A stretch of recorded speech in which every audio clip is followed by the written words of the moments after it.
पर और इस वीडियो में हम सममित चित्रण के बारे में पढ़ेंगे। पिछले वीडियो में हमने पढ़ लिया था आपका अनुविच्छेद उत्सेद जैसी चीज़ें जो थी वो हमने पढ़ ली थी।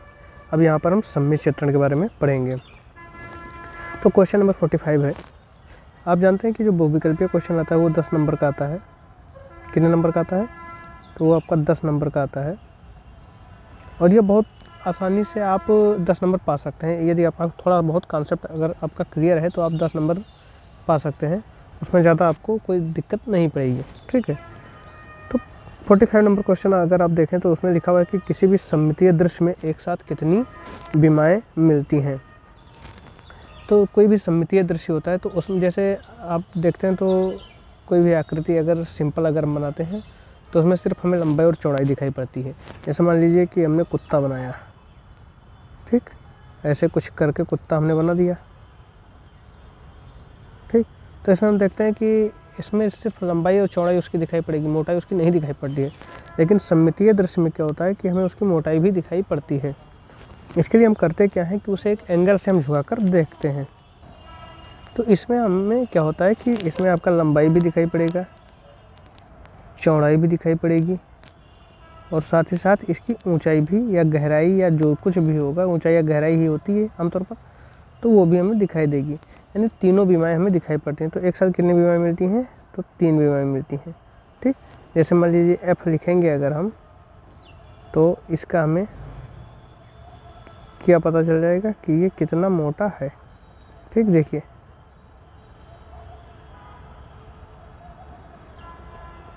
ऐसे जब हम बनाएंगे, F मान लो बना रहे हैं, तो ये हमें पता चल जा रहा है कि इसकी मोटाई कितनी है। ये देखिए लंबाई चौड़ाई तो पता ही चल रहा है, साथ ही साथ मोटाई भी पता चल जा रहा है। ठीक, तो इसका राइट आंसर आपका क्या हो जाएगा? बा। ठीक, 3 विमाएँ। एक साथ कितनी विमाएँ मिलती हैं? तो 3 विमाएँ मिलती हैं। नेक्स्ट है 46, सममितीय विच्छेद में किस कोण का प्रयोग करते हैं? तो आइए हम कुछ चीज़ें पहले समझ लेते हैं, फिर क्वेश्चन को सॉल्व करते हैं।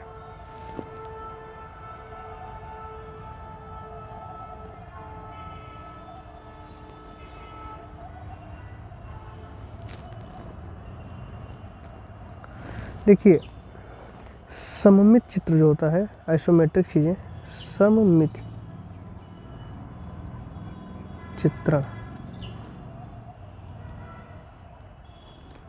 इसमें हम क्या करते हैं कि सबसे पहले हम एक आधार रेखा लेते हैं। ठीक, पहले समझ लेते हैं। अब इस पर एक अगर हम एक 30 डिग्री का कोण डाल दें ऐसे, और एक 45 डिग्री का,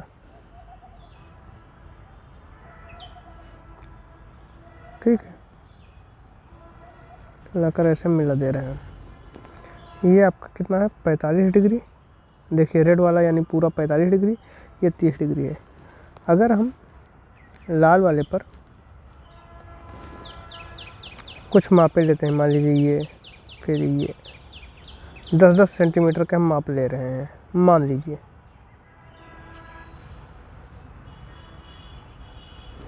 और जब 10 सेंटीमीटर का और उसका जब प्रक्षेप हम 30 डिग्री वाले पर, ये देखिए इसे हम लिख देंगे A B C D। ठीक, AD का जो प्रक्षेप है, AD का प्रक्षेप जब हम लेते हैं किस पर? जब हम AC पर लेते हैं,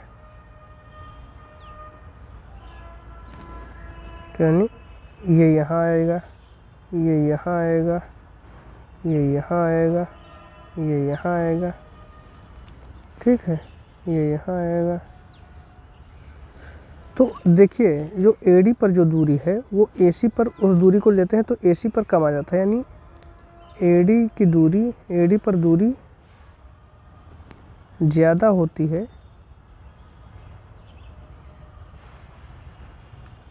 AC पर दूरी के।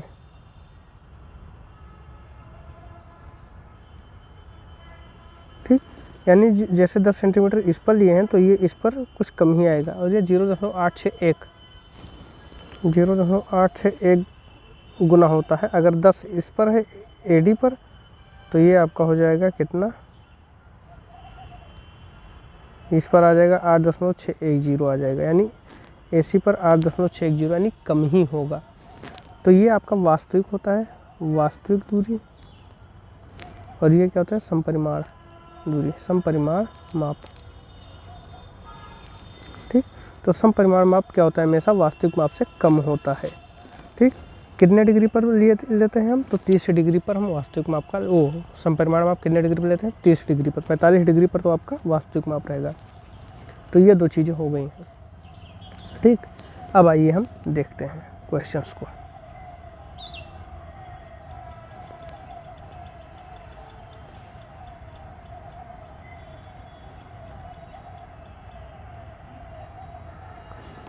क्वेश्चन हमारा क्या कह रहा है कि सममितीय विक्षेप चित्रण में किस कोण का प्रयोग करते हैं। तो हमने क्या कहा, 30 डिग्री का प्रयोग करते हैं। 30 डिग्री ही लिए थे वहाँ पर उसका समपरिमाण लेने के लिए, तो 30 डिग्री का प्रयोग करते हैं, ये आप ध्यान रखिएगा। नेक्स्ट है कि सममित चित्रण का आविष्कार कैम्ब्रिज निवासी प्रोफेसर फेरिस ने किस वर्ष किया था। तो इसे आप रट लीजिए, 1820 में किया गया था। इसका राइट आंसर है। आंसर यहाँ पर दिया हुआ भी है, कोई इतना समझ डरने की जरूरत नहीं है, यहाँ पर दिया हुआ आंसर। बढ़ते हैं नेक्स्ट क्वेश्चन की ओर। कह रहा है कि मकान बनवाने में प्रयुक्त एक साधारण एकक समुद्र से क्या होगा। तो आप जानते हैं कि ईंट कैसे होती है आपकी, कुछ इस टाइप होती है।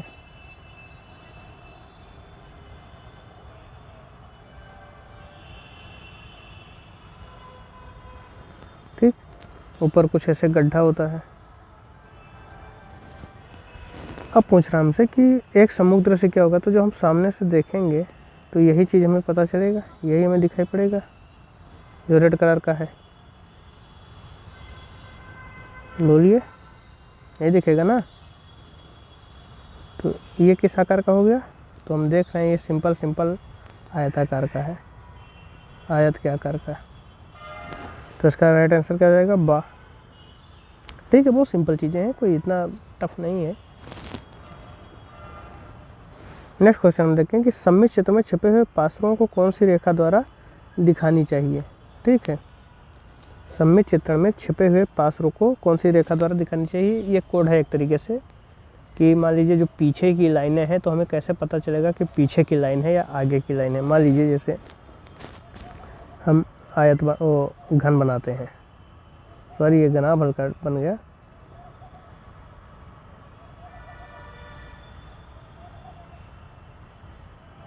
मान लीजिए अगर डिब्बा होता, ठीक है, और ये पीछे की लाइन होती।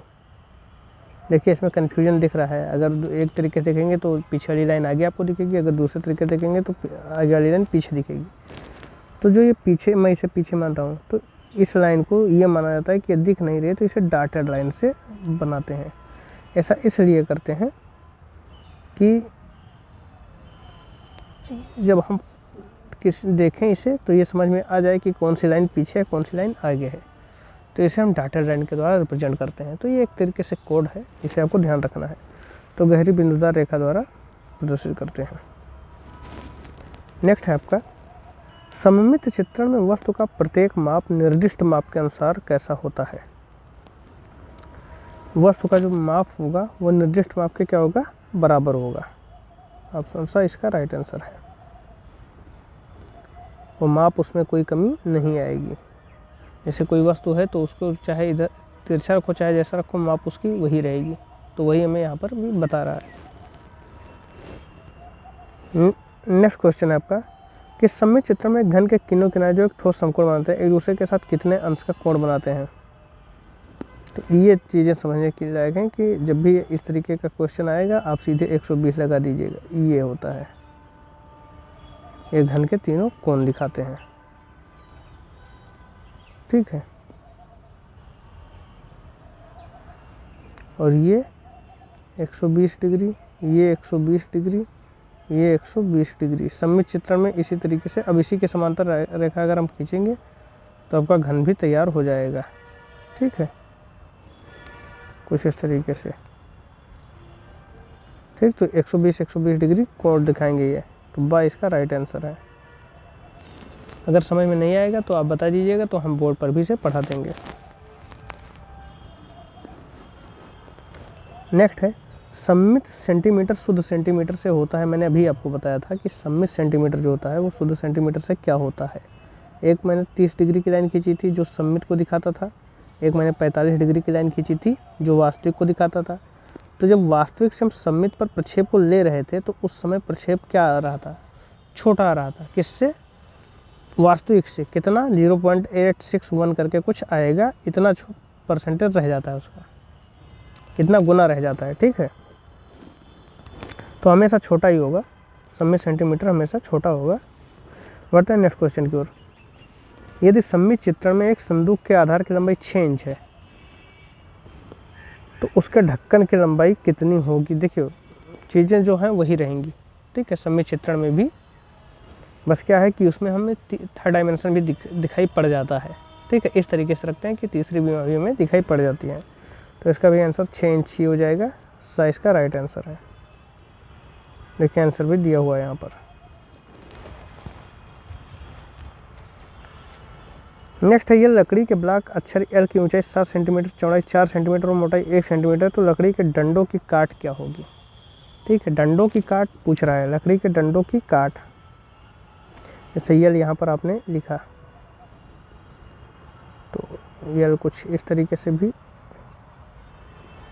लिखा जा सकता है।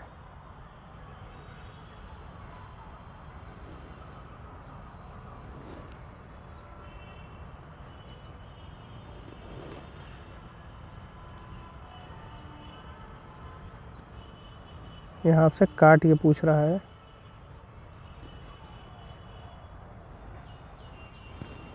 तो इसकी जो काट होगी वो उसकी मोटाई के बराबर ही होगी, यानी 1 सेंटीमीटर है तो उसकी काट भी 1 ही सेंटीमीटर होगी, यानी ऑप्शन 2 इसका राइट आंसर है। ये मोटाई जो है, ये मोटाई है, यही लकड़ी की काट है और इसकी मोटाई कितनी दी है? 1 सेंटीमीटर, तो इसकी काट कितनी हो जाएगी? 1 सेंटीमीटर ही हो जाएगी। बढ़ते हैं नेक्स्ट क्वेश्चन की ओर।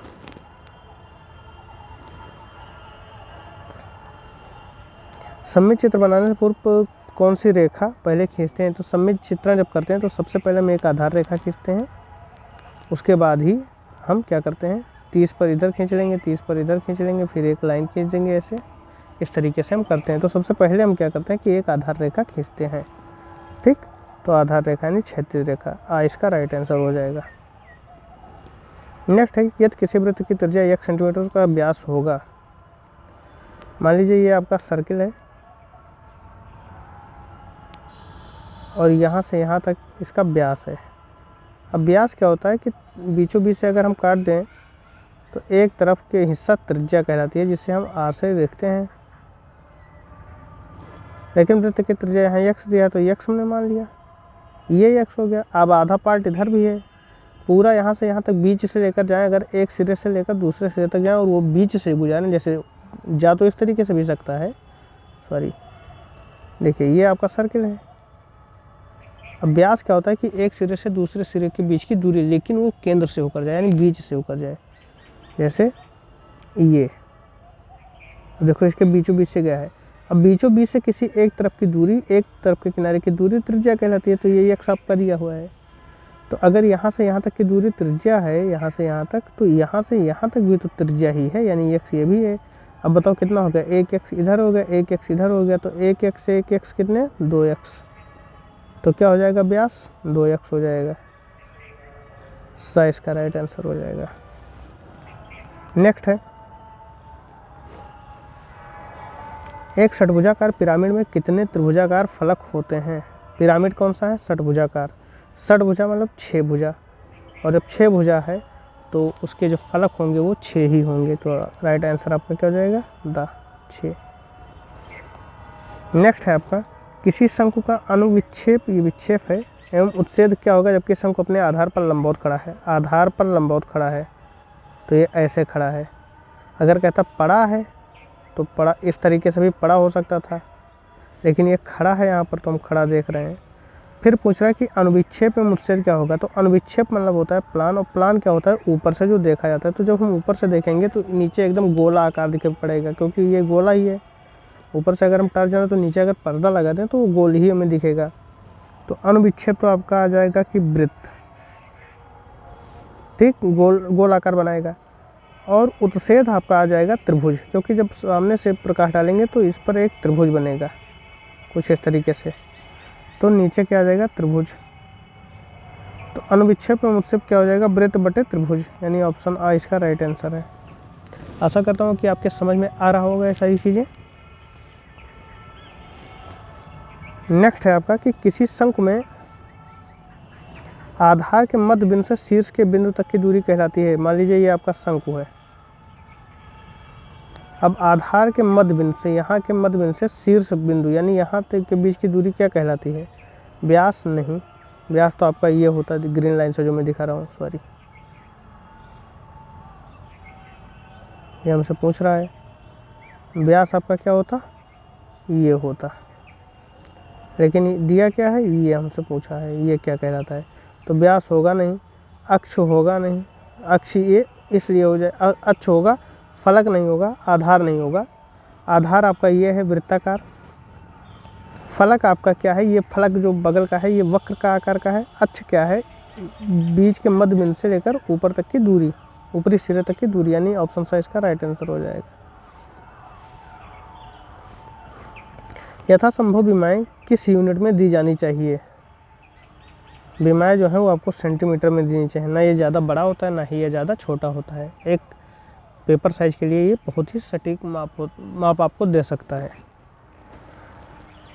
आर्थोग्राफिक परिक्षेप में प्रोजेक्शन रेखाएं प्रोजेक्टर सतह से होती हैं। तो आर्थोग्राफिक प्रोजेक्शन में क्या होता है कि हर एक बिंदु से जो रेखाएं आती हैं उन्हें ये मानकर चला जाता है कि वो समानांतर आती हैं। जैसे मान लीजिए ये आपका क्या है, वो घन है। अब घन से चलने वाली रेखाएं इस कोने का ऐसे जाएगा, इस कोने का इसके समांतर ही जाएगा। ये नहीं है कि ऐसे जाकर इसमें मिल जाए, मिलेगा नहीं, समांतर जाएगा। ये अपना समांतर जाएगा, ये अपना समांतर जाएगा, सारी रेखाएं समांतर ही जाएंगी। तो आर्थोग्राफिक में जो प्रोजेक्शन रेखाएं होती हैं वो क्या होती हैं, समांतर होती हैं। ऑप्शन आ इसका राइट आंसर है। बढ़ते हैं नेक्स्ट क्वेश्चन की ओर। प्रथम कोण प्रक्षेप में वस्तु को रखा जाता है। आइए हम थोड़ा सा इसे समझ लेते हैं कि ये कोण प्रक्षेप क्या होता है। ये आपका फर्स्ट, ये आपका सेकंड, ये आपका थर्ड, ये आपका फोर्थ, इसे कहते हैं क्षैतिज तल क्योंकि ये बड़ी लाइन है। इसे कहते हैं ऊर्ध्वाधर तल क्योंकि ये खड़ी लाइन है। ऊर्ध्वाधर को हम क्या कहते हैं, वर्टिकल प्लेन, बोले तो बीपी। इसे कहते हैं हॉरिजॉन्टल प्लेन,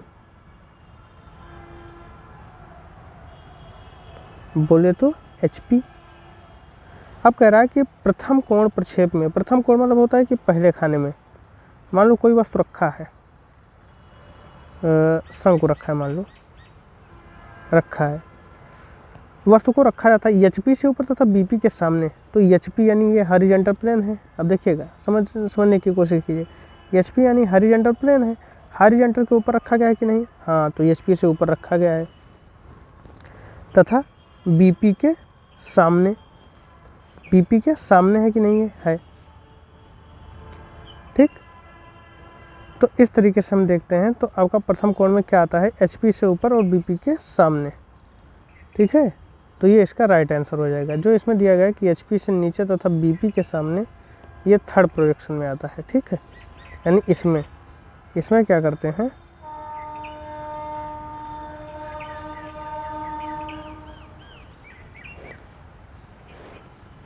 इसमें क्या करते हैं, देखिए ये एचपी से नीचे आ गया, ये बीपी के सामने आ गया, ये है। लेकिन जब इस तरीके से हम मानेंगे एंटी क्लॉकवाइज, तो हमारा जो फिगर आएगा वो इसी तरीके से आएगा कि एचपी से नीचे, एचपी से ऊपर और बीपी के सामने, ये प्रथम कोण प्रक्षेप में रखा जाता है। ठीक है, तो इस तरीके से हमने 10 नंबर के क्वेश्चन देखे हैं जो कि आपके एग्जाम में आने वाले हैं। और जिन लोगों को ये समझ में आ गया होगा वो यूट्यूब पर हमारे आकर इसे सब्सक्राइब कर लें यूट्यूब चैनल को। उन्हें परीक्षा तक डेली 10-10 क्वेश्चन आपको ऐसे ही मिलते रहेंगे जहां पर आप अपना टेस्ट दे सकते हैं। साथ ही साथ आप टेलीग्राम ग्रुप भी ज्वाइन कर सकते हैं। वहाँ पर आपका प्राविधिक कला का क्विज कराया जाएगा जिससे आपके एग्ज़ाम होने से पहले आपके इतनी तैयारी हो जाए कि आप 10 में 10 पा सकें। ठीक है, तो आप टेलीग्राम ग्रुप ज्वाइन कर लें जो कि इस चैनल के डिस्क्रिप्शन बॉक्स में दे दिया गया है। साथ ही साथ व्हाट्सअप ग्रुप अगर ज्वाइन करना चाहें तो व्हाट्सअप ग्रुप भी ज्वाइन कर सकते हैं। वहाँ पर आपको स्टडी मटेरियल दे दिया जाएगा जिससे कि आप प्रैक्टिस कर लें। मात्र 10 दिन के अंदर ही आपकी प्रैक्टिस इतनी हो जाए ताकि आपकी परीक्षा में 100 में से 90 प्लस पा सकें। तो धारणा आपको ये वो मतलब आपका उद्देश्य क्या होना चाहिए 90+ पाने की 100 में से। अब 90+ कुछ भी आ जाए, लेकिन 90+ कम से कम पाना ही चाहिए। आप टेलीग्राम ग्रुप ज्वाइन कर लेंगे तो वहाँ पर आपका जो बहुविकल्पीय प्रश्न होता है वो सॉल्व हो जाएगा। आप यदि यूट्यूब चैनल सब्सक्राइब करते हैं और वहाँ पर आकर पढ़ाई करते हैं तो सारे क्वेश्चन को अभी तो सरसरी तौर पर हम ख़त्म कर रहे हैं, उसके बाद 10 दिन और लगेगा जब हम पूरी तरीके से ख़त्म करेंगे। बाकायदा आपको हम बनाकर दिखाएंगे कि कैसे कोई चीज़ कैसे बनती है। तो जिन बच्चों ने अभी सब्सक्राइब नहीं किया वो सब्सक्राइब कर लें, बाकी लाइक शेयर सब्सक्राइब करते रहें। धन्यवाद।